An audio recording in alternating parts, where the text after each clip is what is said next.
Olá pessoal, tudo bom? Aqui é o professor Gabriel.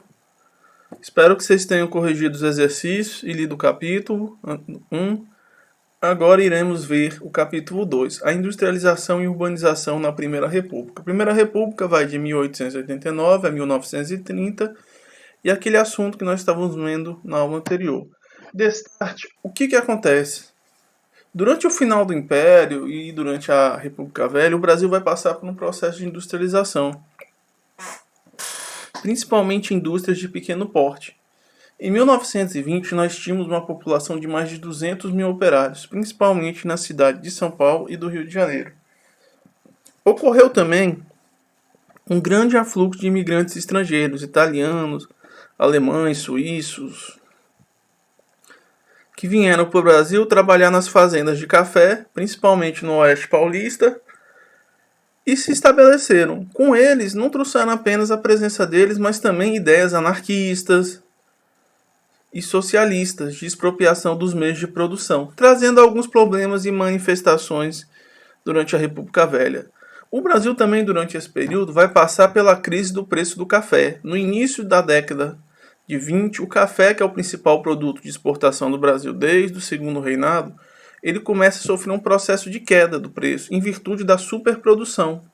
O Brasil, como era o maior exportador de café do mundo, ele sofreu muito com isso. Então o governo vai começar a comprar café para segurar o preço do café. Temos também muitas crises políticas do café com leite. Que crise política é essa? Era o revezamento do estado de São Paulo e de Minas Gerais no poder da República, na presidência. Eles iam revezando. Uma época era um, outro, os outros estados não gostavam e tentavam furar esse bloqueio. Temos também o surgimento do banditismo social, que são criminosos que surgem principalmente na região Nordeste e em outros lugares, por questão de injustiça e desigualdade, que vão buscar os seus direitos na base da força. E a República Velha, no final, vai ser marcada pela crise de 1929, que é uma grande crise que vai acometer o capitalismo global, iniciado com a queda da Bolsa de Nova York, dos preços das ações da Bolsa de Nova York, e que vai se espalhar para o mundo todo, trazendo graves consequências, não só para o mundo, mas também para o Brasil. Nessa perspectiva, a gente vai continuar com o governo de Delfim Moreira. Delfim Moreira era vice-presidente de Rodrigo Alves. Rodrigo Alves vai falecer por conta da gripe espanhola. Destarte, ele vai assumir interinamente até novas eleições. Porém, Delfim Moreira sofria por um grave problema, que é uma doença que deixava ele completamente desconcentrado e desligado de suas tarefas. Quem governava no fundo era um ministro dele, o Afrânio de Melo Franco. Logo, ele vai reformar a administração no Acre, que era um território federal, republicou o Código Civil com várias correções do texto original de 1916, decretou a intervenção no estado de Goiás, que é no estado da federação, e vai enfrentar algumas greves e revoltas operárias, principalmente em São Paulo e no Rio de Janeiro. Depois dele, quem vai suceder vai ser o Epitácio Pessoa. Epitácio Pessoa vai governar de 1919 a 22, vai implantar a lei de repressão ao anarquismo, que é a lei Adolfo Gordo, a Semana de Arte de 1922, em comemoração do centenário da independência do Brasil, vai eletrificar a Estrada de Ferro Central do Brasil, que é uma das mais famosas, construiu obras contra a seca no Nordeste, 205 açudes e 220 poços para conter, e por questões políticas vai fechar o clube militar e prender Hermes da Fonseca, que era um importante militar da época. Também vai passar pela revolta dos 18 do Forte, sob o comando do capitão Euclides da Fonseca, que vai se revoltar contra o governo. Epitácio Pessoa vai tentar implantar uma política de austeridade fiscal, onde o governo vai tentar gastar menos que arrecada, vai abolir a lei de banimento da família real, inclusive nesse momento que o Conde Eu, esposo da princesa Isabel, vai vir para o Brasil comemorar o centenário e vai morrer, vai comemorar o centenário e vai vetar a participação de futebolistas negros na seleção brasileira que iria disputar o Campeonato Sul-Americano de Futebol de 1921. Vai ser marcado também para a inauguração da primeira estação de rádio do Brasil e a criação da Universidade do Rio de Janeiro. Aqui é uma foto da revolta dos 18 do Forte, que era um forte que tinha em Copacabana, e os militares se revoltaram. Saiu na rua 17 militares mais um civil. Da esquerda para a direita, Eduardo Gomes Siqueira, Nico Prado e o civil Otávio Correia. A Semana de Arte de 22, que é conhecida pela tentativa de construir uma arte genuinamente brasileira e nacional, com grandes intelectuais da época, Mário de Andrade, Rubem de Borba, Tácito, Baby, Mário de Almeida, Guilherme de Almeida e Ian de Almeida Prado. Um dos últimos participantes que tiveram aí foi o Oscar Niemeyer, que participou da Semana de Arte. E também vai começar a surgir dentro do próprio Exército a necessidade de reformá-lo, principalmente os mais jovens, os tenentes, que eram jovens oficiais, e os capitães, que queriam reformar a sociedade brasileira e construir um país forte, uma vertente nacionalista. Eles tinham como principais pontos o ideal de salvação nacional, onde os tenentes consideravam-se responsáveis pela salvação do país e defensores dos interesses nacionais, do nacionalismo na luta contra grupos dominantes e o repúdio aos estrangeiros, da centralização do Estado, um governo federal forte, e reformas no ensino, na educação, voto secreto e tributário. Era uma forma de mudar o Brasil da República Velha que eles não queriam mais ver. A Semana de Arte de 22, como eu falei para vocês, era que era uma identidade nacional própria, a criação de uma cultura nacional própria. A partir de elementos da nossa cultura, fugir da importação de modelos europeus adaptados para o contexto nacional e buscar uma originalidade e autenticidade. Essa semana vai ocorrer em São Paulo, dos dias 11 ao dia 18 de fevereiro de 1922, no Teatro Municipal da cidade. Mário de Andrade, Vazal de Cavalcante, Anita Malfatti, Pagu, Tarsila de Amoral, Anita Malfatti e Eugênia Álvaro Moreira. Eu vou mostrar para vocês a foto aqui, eu já mostrei para vocês. E vou falar um pouco de cada um participante. Mário de Andrade é muito importante, porque ele vai ser um poeta, um escritor, crítico literário, museólogo, folclorista e ensaísta, um dos pais do SIFAM, o Serviço de Proteção do Patrimônio Histórico e Artístico Nacional, um dos pais do IFAM. Aqui ele, mineiro, não paulista. Lazar Segal, ele é estrangeiro, europeu, foi um pintor, escultor, graverista judeu brasileiro, nascido no território da atual Lituânia, que na época era na Europa. O trabalho de Segal teve influência do impressionismo e modernismo. Seus temas mais significativos foram representações pictográficas do sofrimento, a guerra e a perseguição. Umas obras de Lazar Segal, Retrato de Esther Bessal e Cavalos, que dá impressionismo. Cavalo, muito famoso, carioca, vai viver de 6 de dezembro de 87 a 26 de outubro de 1976. Foi um pintor modernista, desenhista, ilustrador, muralista e cartunista. A foto dele bem à direita, pessoal, dá uma olhadinha. E alguns quadros dele. Natureza Morta, observem, é uma obra de Cavalcante. Malfatti foi uma pintora, desenhista, gravadora e professora muito famosa. Viveu de 89 a 64. Uma das suas obras mais famosas é A Estudante e principalmente O Homem de Amarelo, que representa o ideário nacional. Olha, repare, o Homem de Amarelo, muito famoso, vestido de terno. E A Estudante, conhecida como Patrícia Redes Galvão, nasceu de 9 de junho de 1910 a 12 de dezembro de 62. Ela era uma escritora, poeta, diretora, tradutora, desenhista, jornalista e militante do Partido Comunista Brasileiro. Muito bonito os olhos dela. Se ela essa também foi uma das que viveu mais. Paulista, uma jornalista e cronista, escrevia muito no Globo. Viveu 86 anos. Tarsila de Amaral, também muito famosa, viveu de 86 a 73. Foi pintora, desenhista, tradutora e uma das figuras centrais do movimento modernista do Brasil, ao lado de Anita Malfatti. Olha a foto dela, bem na sua direita, uma das fotos dela, e aqui algumas obras. O Arpoadouro, uma das suas obras mais famosas e ícone do modernismo brasileiro. Manacá, de 1927. Álvaro Moreira, que foi uma jornalista, atriz e diretora de teatro, de personalidade anticonvencional e transgressora, foi uma das pioneiras do feminismo, uma das líderes da campanha sufranista no Brasil, porque a mulher só vai poder votar a partir da década de 30. Antes, só quem votava eram os homens. Getúlio que vai dar o poder da mulher. E aqui a gravação dos primeiros sambas, pessoal. O primeiro samba é Pelo Telefone, de Ernesto de Samba. Eu consegui baixar ele sendo interpretado. Eu queria passar para vocês. Dá uma escutada. Escutem, por favor.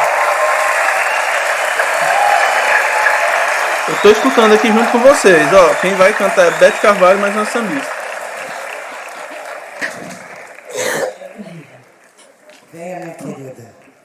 O palco é todo seu.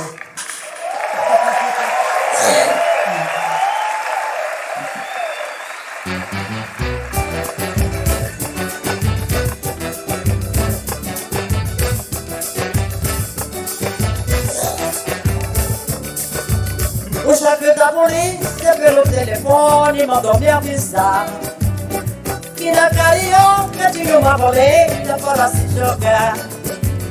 O chefe da polícia pelo telefone mandou me avisar que na Carioca tinha uma roleta para se jogar. Ai, ai, ai, deixa as mágoas para trás, oh rapaz. Ai, ai, ai, fica triste se é capaz e verás. Ai, ai, ai, deixa as mágoas para trás, oh rapaz. Ai, ai, ai, fica triste se é capaz e verás.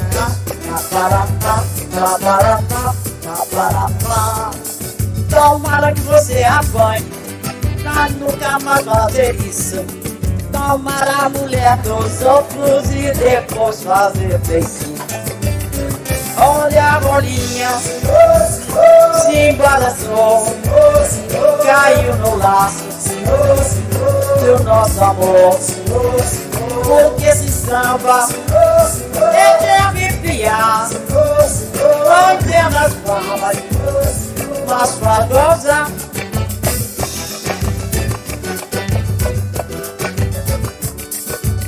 O chefe da polícia pelo telefone mandou me avisar que na Carioca tinha uma roleta para se jogar. O chefe da polícia pelo telefone mandou me avisar que na Carioca tinha uma roleta para se jogar. Ai, ai, ai, deixa as mágoas para trás, oh rapaz. Ai, ai, ai, fica triste se é capaz de liberar. Ai, ai, ai, deixa as mágoas para trás, oh rapaz. Ai, ai, ai, fica triste se é capaz de liberar.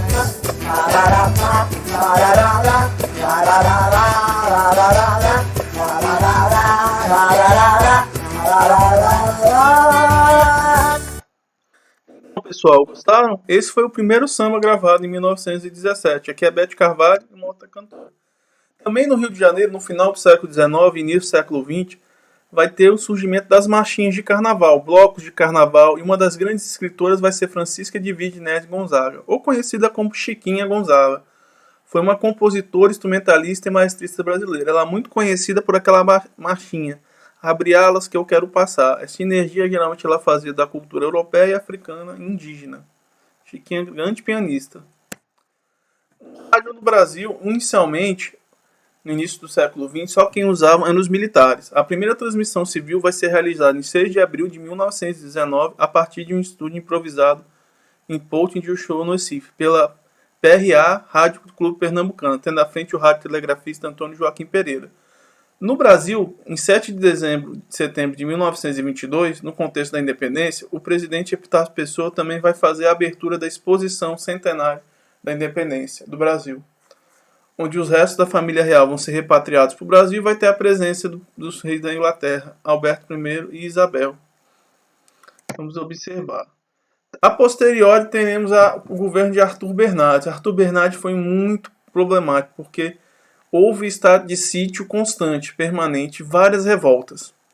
O presidente tinha que intervir. Vai ter a revolta ou Revolução Gaúcha de 1923, a Revolução Paulista de 1924, a formação da Coluna Prestes, e também nós vamos observar o fenômeno do cangaço. O que é o cangaço? É o banditismo social que eu expliquei para vocês. Lampião e Corisco vão tocar o terror de 1920 a 1938 aqui no Nordeste. A gente vai começar a ver a Revolução ou Revolta Gaúcha de 23. Qual era o contexto? Conflito entre dois grupos políticos no estado do Rio Grande do Sul. Quase uma guerra civil. De um lado, vocês tinham os Margaratos, liderados pelo político Assis Brasil, fundador do Partido Libertador, que queriam barrar a quinta reeleição do Borges Medeiros. O grupo político do Borges Medeiros, que pertencia ao Partido Republicano Gaúcho, estava no poder desde a Revolução Federalista de 1893.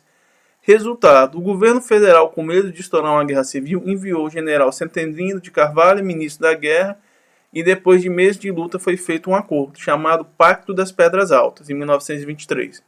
A Constituição Gaúcha foi reformada e proibindo a reeleição e sendo o último mandato de Borges Medeiros.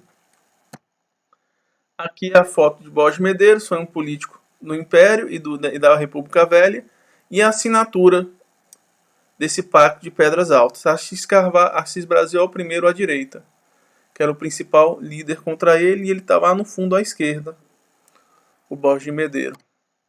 Revolução Paulista, uns chamam de Revolução Paulista, Revolução Esquecida, Revolução do Isidoro, Revolução de 24, segundo 5 de julho de 1924, vai durar de julho até julho de 1900. Também em 28 vai ter. Vai ser uma segunda revolta tenentista e o maior conflito bélico da cidade de São Paulo. O que vai acontecer?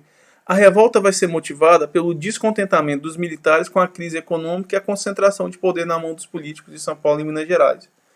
Logo, o principal objetivo deles era a renúncia de Arthur Bernardes, a formação de um governo provisório, eleição de uma Assembleia Constituinte para se fazer uma nova Constituição e a adoção do voto secreto. Quer dizer, as pessoas iam votar e não iam dizer para quem iam votar. Logo, eles vão ser derrotados e se retiram para o sul, formando a Coluna Prestes, que vai percorrer o Brasil de 1925 a 27, sob o comando de Luiz Carlos Prestes.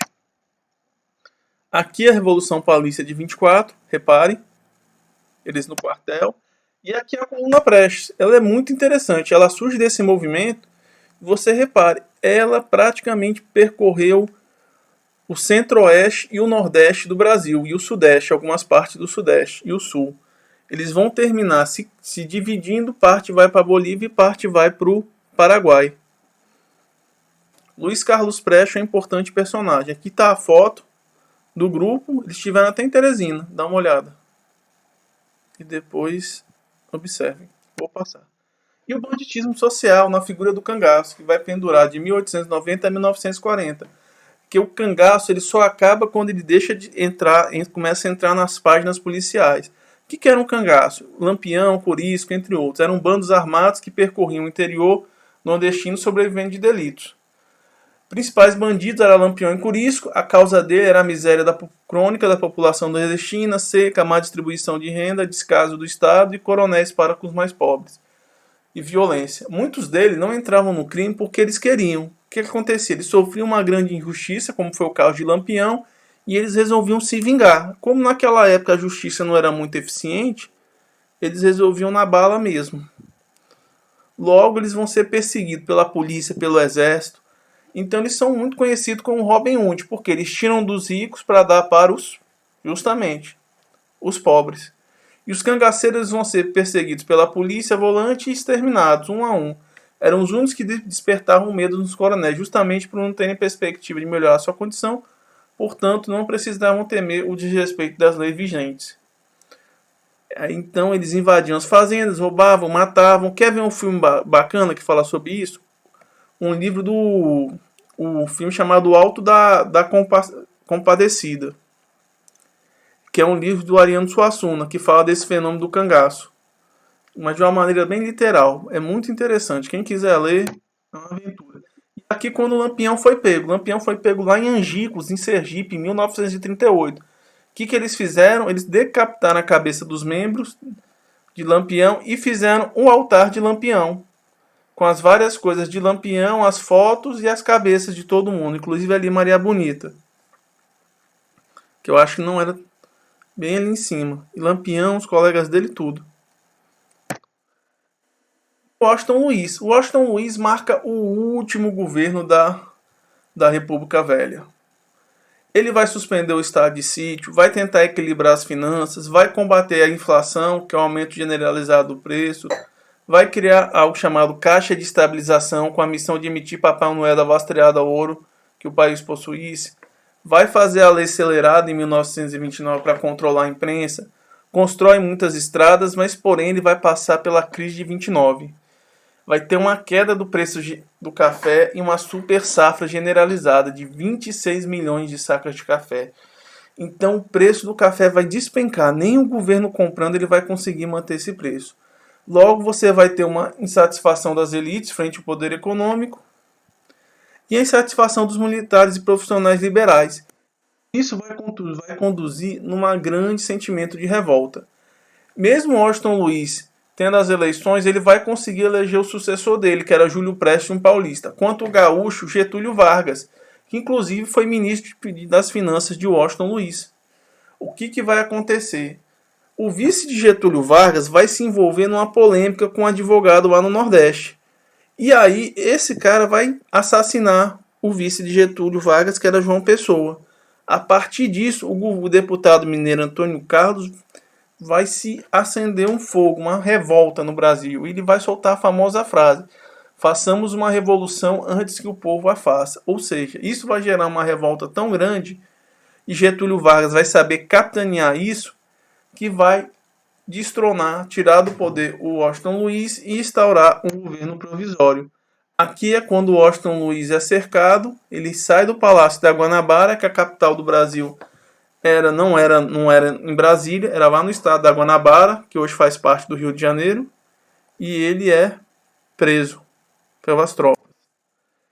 Aqui o vice de Getúlio Vargas, que era o João Pessoa Cavalcante de Albuquerque, que era um advogado e político. Foi o adjutor-geral da Marinha, ministro da Junta Militar, ministro do Superior Tribunal e presidente. Foi candidato a vice-presidente na chapa de Getúlio Vargas, perdendo para a chapa governista cabeçada por Júlio Prestes. Aqui está uma foto dele, observem. E aí o que aconteceu? Por que João Pessoa foi assassinado? Ele, na época, João Pessoa, como chefe da polícia, ordenou a invasão do escritório de João Dantas, que era um advogado da época. João Dantas, eles trocava cartas com a professora, que era Anaíde Beris.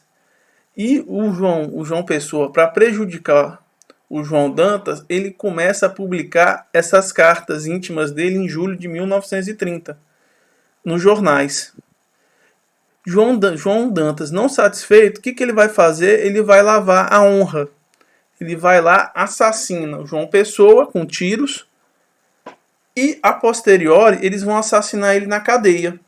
E não satisfeito, Anaís vai ficar tão triste e depressiva com o que vai acontecer com a vida dela, vai ser praticamente destruída, porque isso era como se fosse uma desonra, ela vai cometer suicídio. E essas cartas com Anaís Berris é um dos motivos que causou a causa da morte e um dos estopins da Revolução de 1930, que vai derrubar Washington Luiz e instaurar um governo provisório, ou chamado de Revolução de 30, colocar Vargas no poder. Então o que acontece? Percebendo isso, logo eles começam a se juntar, a crise vai favorecer também o descontrole, o acesso de liberalismo, então eles vão culpar o presidente por essa situação. Logo a Aliança Liberal, que era um grupo que apoiava Vargas, vai fazer uma plataforma reformista nacionalista, desenvolvimento industrial, independência econômica, além de uma justiça eleitoral, para justamente coibir os desmandos da República Velha. Não se esqueçam que na República Velha era chamado voto do cabresto, o voto era aberto, você votava por livre e espontânea pressão. Na República Velha, a fraude e a corrupção era tão descabida que até os mortos votavam. Mas como, professor, o morto vai se levantar para votar? Não, meu filho. Eles fraudavam. E as fraudes eleitorais era a coisa mais comum. As eleições da República Velha, quem fraudava mais ganhava. Tudo isso foi contribuindo para essa queda de Washington Luiz e a ascensão de Vargas. Vargas, mesmo já tendo feito parte do grupo de Washington Luiz, ele soube capitanear as várias insatisfações, principalmente dos ricos, quanto do exército. Então, o Washington Luiz é tirado do poder, uma junta militar entra e essa junta literalmente coloca o poder nas mãos de Vargas e vai iniciar a Era Vargas, que vai de 1930 até 1945. Nesse primeiro momento, quando o poder cai na mão dele, de 30 a 34, é o que a gente chama de governo provisório. Mas inicialmente a Revolução de 30 marca o fim da República Velha e o início da República Nova. E aqui qual a importância dessa Revolução de 30? Marca o fim dessa república oligárquica, marca o início da Era Vargas. Getúlio Vargas é o cara que mais governou o Brasil por quase 20 anos. A emergência de novos grupos políticos, sociais, os jovens, militares, os tenentistas. E como foi muito simples, em 3 de outubro, tropas se deslocaram do sul em direção ao Rio de Janeiro. Em 4 de outubro, Juarez Távora revela-se na região Nordeste. Em 24 de outubro, o presidente Washington Luiz é deposto e Júlio Prestes é impedido de assumir a presidente. Ou seja, no intervalo de menos de 3 semanas, o presidente caiu e Getúlio Vargas se tornou presidente. Então, aquela República Velha dos cafeicultores entra em decadência e emerge novos protagonistas. Quem soube capitanear foi Vargas, mesmo fazendo parte do governo Washington Luiz e sendo um grande latifundiário lá no Rio Grande do Sul, ele soube aglutinar esse tipo de situação. E como eu falei, a junta pacificadora que derrubou Washington Luiz era formada por Tarso Fragoso, Mena Barreiro e o almirante Isaías de Noronha. Vai entregar o poder para Vargas nem 10 dias depois. Ele é derrubado dia 24 de outubro e dia 3 de novembro Vargas se torna o presidente do Brasil, mesmo perdendo a eleição. Então, o que eu gostaria que vocês fizessem? Deem uma lidinha no livro, façam os exercícios que eu passei e até a próxima aula, pessoal. Um abraço.